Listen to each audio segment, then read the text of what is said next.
Alright, I'm just letting you know, if you're watching this video, there is heavy spoilers and we're going to have a little discussion after I tell you what happens at the ending of Rise of Skywalker. So if you don't want to get spoiled, then please stop watching right now. I'm going to give you 3 seconds to leave, starting now.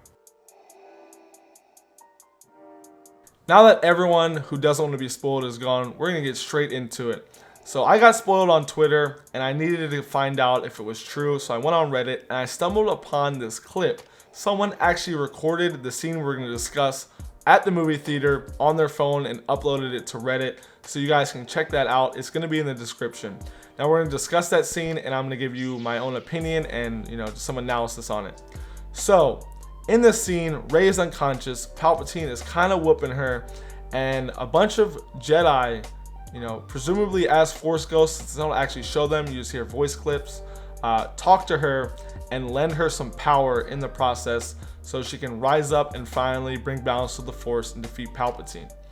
Now, since it's just voice clips, we don't know exactly all the Jedi that talk to her, but we have some that have been confirmed. Now, they say 1,000 years worth of Jedi live in you now, and some of the Jedis that talk to her and lend her some powers are Yoda, Obi-Wan Kenobi, Qui-Gon Jinn, Luke Skywalker, and the most important and the most powerful character in the Star Wars universe, Anakin Skywalker, the Chosen One, talks to her. We have a specific line that he says to her, which is along the lines of, "Get up, Rey, and bring balance to the Force as I did."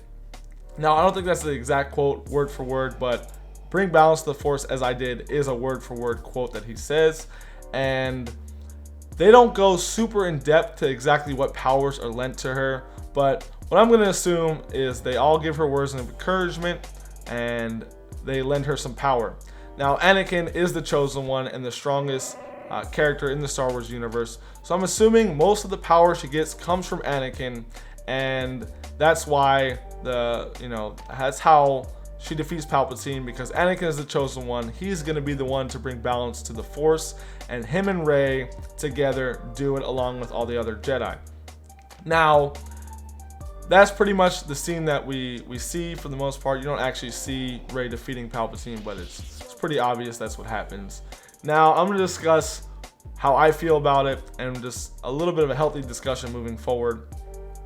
I am a lifelong Star Wars fan. I've been told time and time again that Anakin is the Chosen One. If you guys have watched the Clone Wars, it's literally like shown that he is the Chosen One. He does a test and he passes it.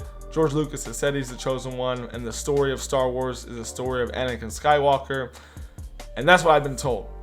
Now, Disney was very smart with how they did this because they want people discussing it. They want people to be able to interpret it in many different ways. So if Anakin lends Rey the power that ends up defeating Palpatine and brings balance to the Force, in a way, Anakin still is the Chosen One. He's just dead, and it's not going to be right if Palpatine is still alive in the flesh, if Anakin as a Force ghost defeats her, just as a ghost. Like, that would not fly, right? So Rey is the Jedi that is in the flesh, that all the Jedi have to come together and lend power to defeat Palpatine because he's so dang strong. And since Anakin is the most powerful Jedi and he is the Chosen One, he is the one that probably, like, most of the power probably came from him and, with her herself, and the prophecy is fulfilled. I am very indifferent about this, like I said, since I was told, many things about Anakin and the story of Star Wars from George Lucas. And this is not George Lucas's doing, so the story is not exactly how it was supposed to be told. So you have to take that into consideration.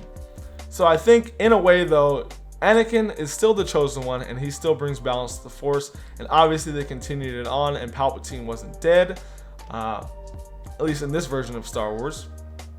But Anakin lends powers to Rey, and I'm assuming most of the power she receives, as I said, like time and time again, is mainly from Anakin. So Anakin still does it, and since his voice clip says to bring balance as I did, I think Disney wants to be able to interpret it as, it's kind of like a joint effort of all the Jedi. Rey brought balance to the Force, Anakin lent her most of the power, so Anakin mainly is the one that still did it, but it can be shared among many Jedi, and particularly most with Anakin and Rey.